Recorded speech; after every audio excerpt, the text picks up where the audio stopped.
we saw a great potential there for automation. When saying automation, I mean not only easy drag and drop, but no drag and drop at all, and no cost, just small some tunings after algorithms did their job. Welcome to 20-Minute Leaders. Just sit back, relax, and learn from the leaders of today. It's a journey. Each one is different, unique, inspiring. Let's get started. This episode is powered by J Ventures, a community-driven VC fund in Silicon Valley, in partnership with Leumi Tech, sponsored by Hippo Insurance, Upwest Labs, Turing, Hillel at Stanford, Leap, and in media partnership with CTech. My next guest is from Armenia and is the co-founder of CTO of 10Web. Meet Tigran Nazaryan, co-founder and CEO of 10Web.io. With a strong background in science and technology, Tigran has vast hands-on experience in software development, machine learning, and bringing AI automation into web development, technologies that can help millions of engineers and designers focus on truly creative and important elements and leave routine and time-consuming tasks to algorithms. He is passionate about building a strong company culture that turns great ideas into powerful technological achievements and at the same time empathizes with the community.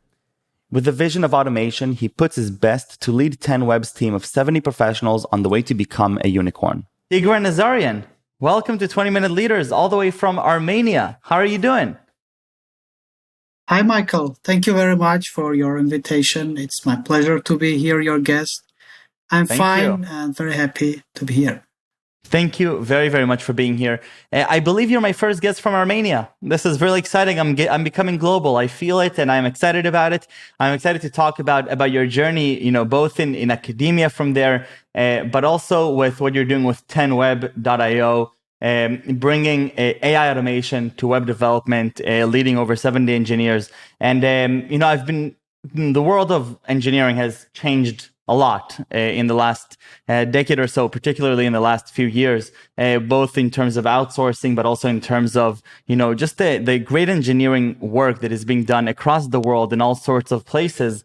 And I'm excited to talk about both the Armenian tech ecosystem that you're a part of, but also your work outside of Armenia with your clients and a little bit about your journey. So before we even start with that, I have to hear the story about you teaching high schooler physics and then him coming back to give you feedback from a YC.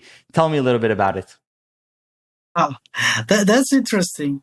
Actually, 10 years ago, I was teaching at high school physics and astronomy to talented students. And I really enjoyed that work. And I always enjoyed teaching students and science because I was also doing my PhD then. And it was a good time, but it turns out that suddenly, or maybe not so suddenly, I came to industry. Although, to be honest, during my student years, when I was studying physics, as many of physics and tech students, I was freelancing sometimes, and we were doing some site building and some coding. And so at some point in my life, I came back to that, from academia to the industry. Amazing. Tell me a little bit about, your experience with academia. You're talking about physics and astrophysics. You're actually, I believe you did your PhD in astronomy and astrophysics. Did you want to be, an astronomer or an astrophysicist? Was this sort of the trajectory that you were on? I can say yes, because from high school years, I was interested in physics and astronomy and generally science. And it was quite a natural path in my life that I went to study physics at university. Then I did my PhD, and a lot of people like me were going that path.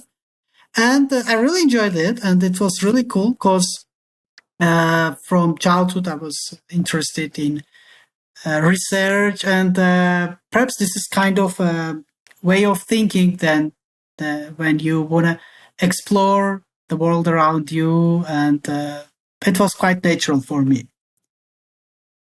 So I went to astrophysics, and we're studying extragalactic astrophysics, or particularly galaxies, and how they collide with each other, and stars are being formed there.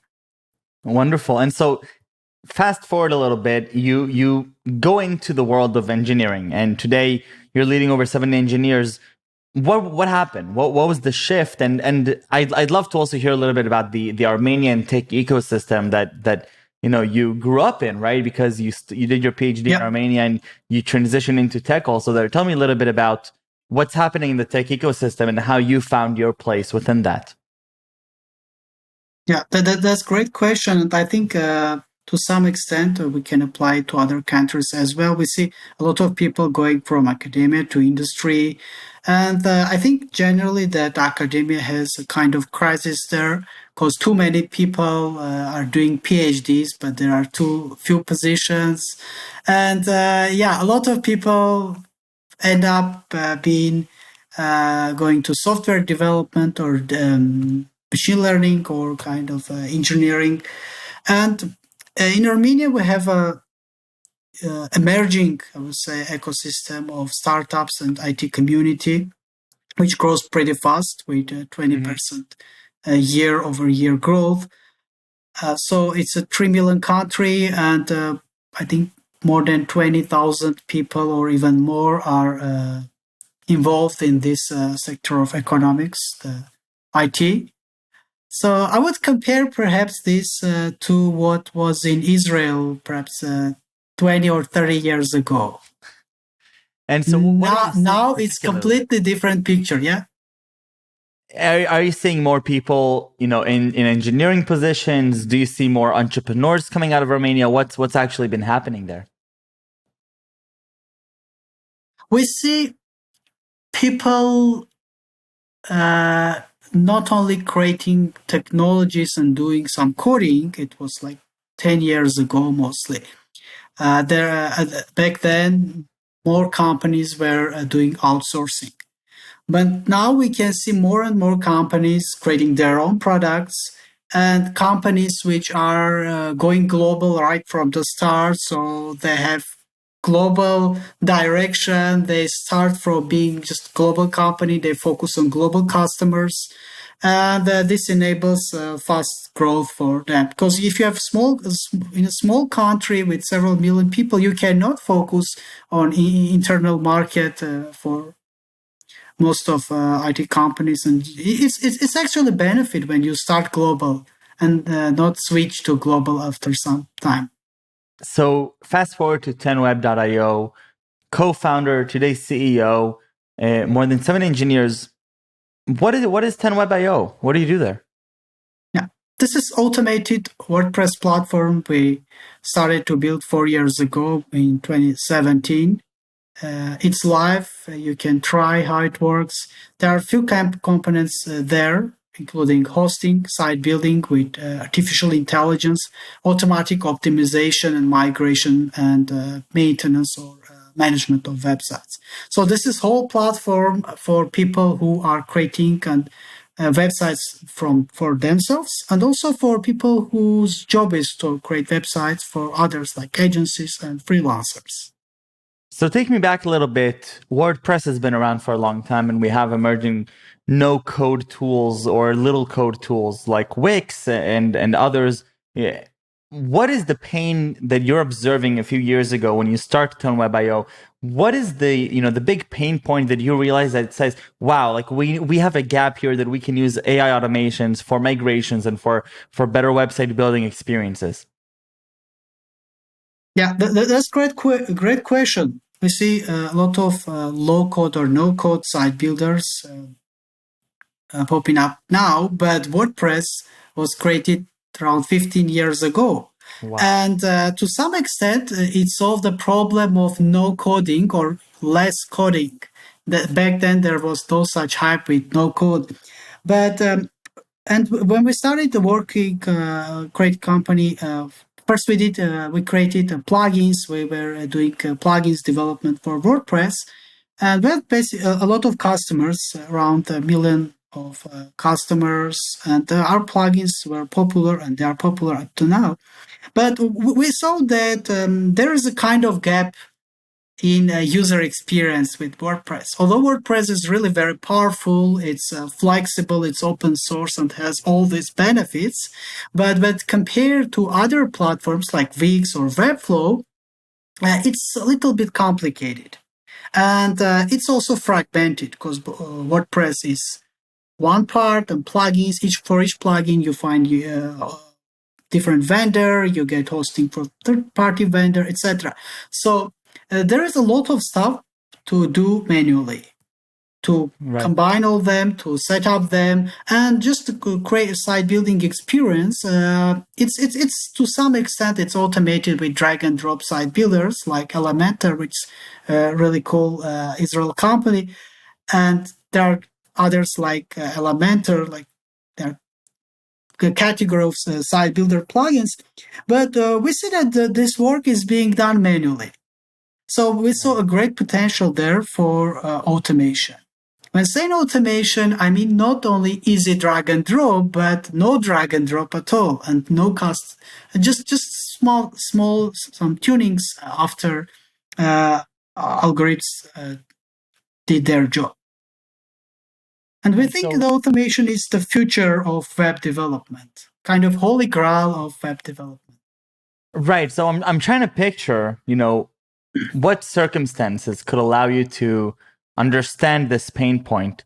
And is it safe to assume that part of the reason why you were able to get exposed to a lot of this work that could be automated and could be improved, and again, not in the automation in the sense of just making it easier, but really making it making a big difference, is it because there are quite a few people around your ecosystem that are creating websites, that are using WordPress? I do know that a lot of places like Armenia are also well known for their great outsourcing capabilities, that have these really great engineers that can do really magic with sites like WordPress, right?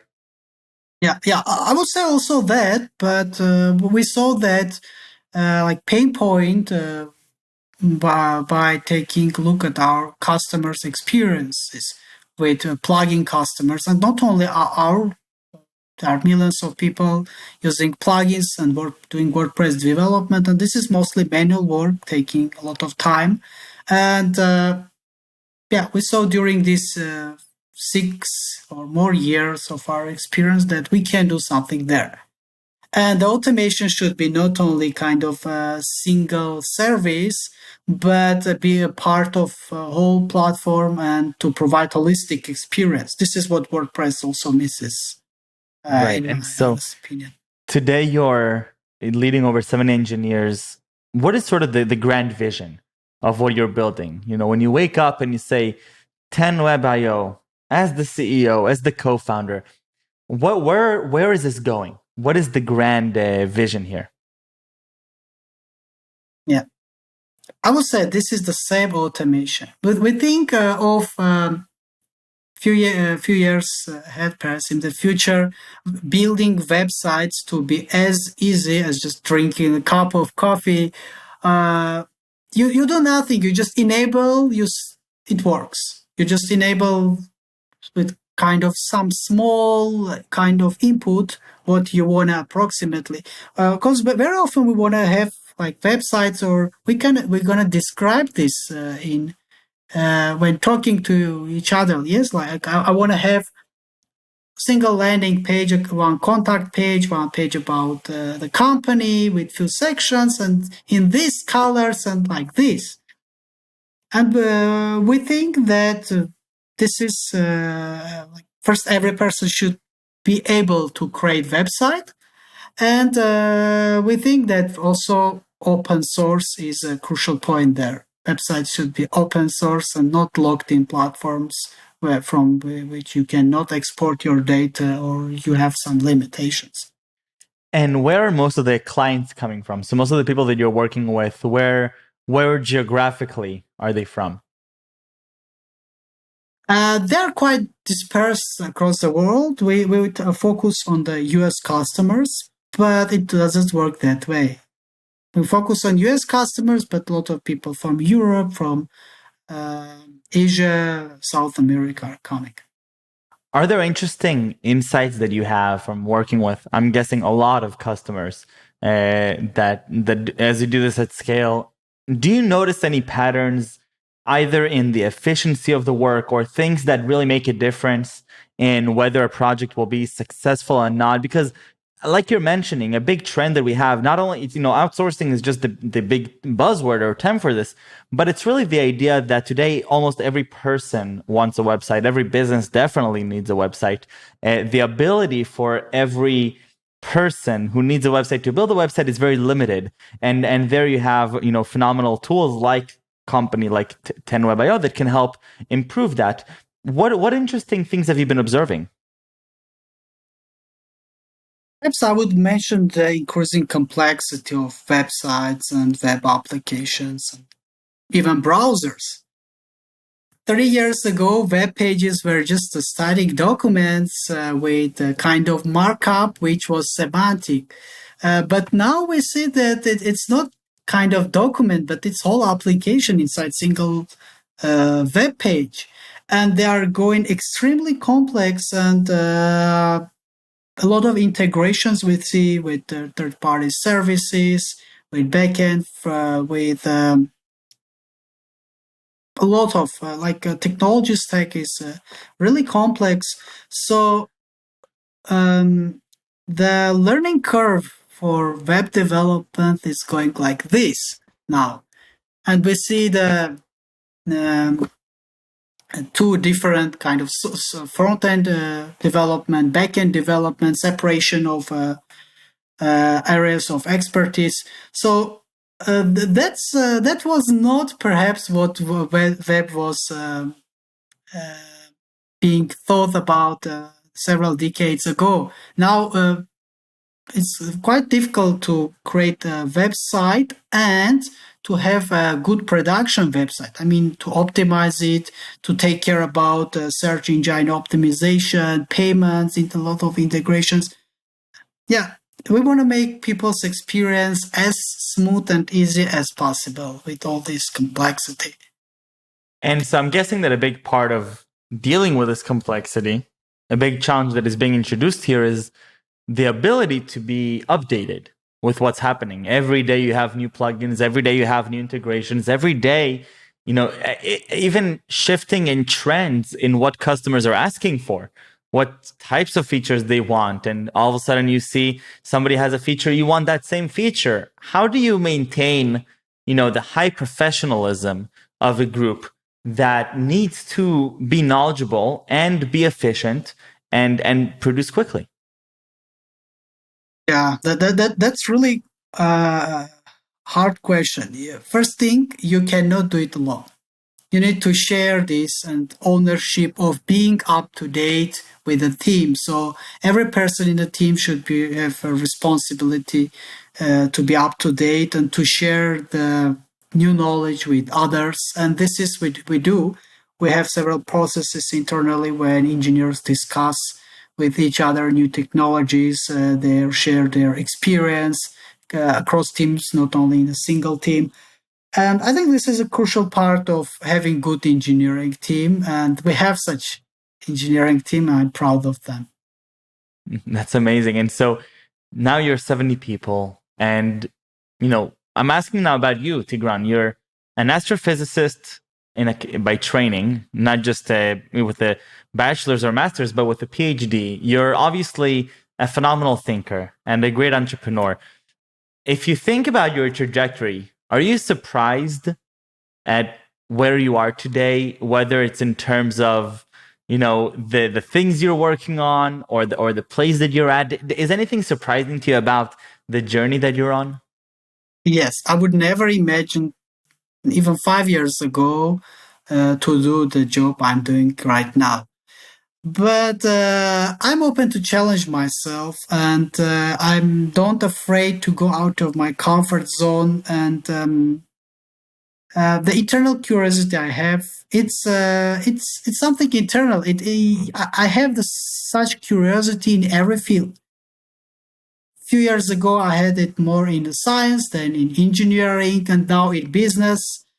And we live in such a unique times that when things are changing very fast. So we need to face that challenge and be ready to challenge ourselves and to learn every day. I love it. Tigran, thank you so much for joining me all the way from Armenia. I have a few last questions for you if you're ready. Yeah. Okay. Number one, favorite subject in middle school or high school? I'm guessing it's physics, but I may be wrong. And not only, I really like geography as well. Geography. What was it about geography that you liked? I like imagining how people are living across the globe, how the diverse are plotted and the societies and nature is in the world. Wonderful. And one of your role models, somebody that inspires you. That's hard question for me. Perhaps not for others, but I never thought about that as because things change a lot so fast, so I haven't never have time to think about that. And I think even that the role model right now, if I think about that such person, may change very fast. So I just want to take the best from whomever I can. I love it. And 3 words that you would use to describe yourself. Flexible, reasonable, and caring. Flexible, reasonable, and caring. Sounds like a phenomenal combination. Tigran, thank you so much for joining me all the way from Armenia. I really appreciate it. Best of luck with 10Web.io. I'm really happy we made this work, and I'm really excited to share this with everybody. And until then, stay safe and stay healthy. And I look forward to one day meeting in person, either in Israel, in Armenia, in the US, wherever it may be. Thank you very much, Michael. Thank you. My pleasure. Take care.